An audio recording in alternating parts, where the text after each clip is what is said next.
Ngayong linggo sa programang Kapuso Mo Jessica Soho ay babalikan natin ang maalamat na istorya at kwentong bayan ng siyudad ng Beringan na magpasa hanggang ngayon ay patuloy pa rin pinag-uusapan mula noon hanggang ngayon at hindi pa rin ito mamatay-matay.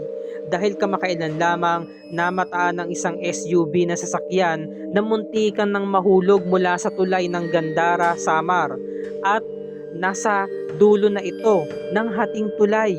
Ayon sa mga residente doon, ang sakay ng SUV na van ay meron daw namataan na isang napakagandang syudad at sobrang maiilaw ito.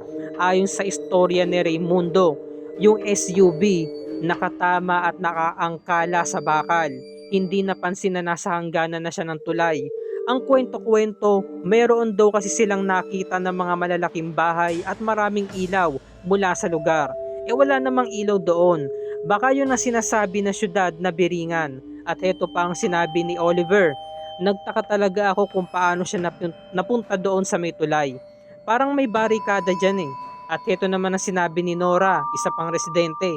Yung kwento ng driver, nakita raw nila na maliwanag ang kalsada tapos malalaki yung mga building. Wala naman dyang building. Bakit magkakaroon ng mga naglalakihang gusali? At saka maliliwanag, kung gabing-gabi na.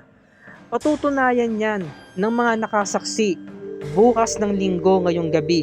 Kaya wag na wag natin palalagpasin mga kapuso ang resulta ng misteryong investigasyon na ito. Sabay-sabay nating pakatutukan yan. Dito lamang yan sa Kapuso Mo, Jessica Soho.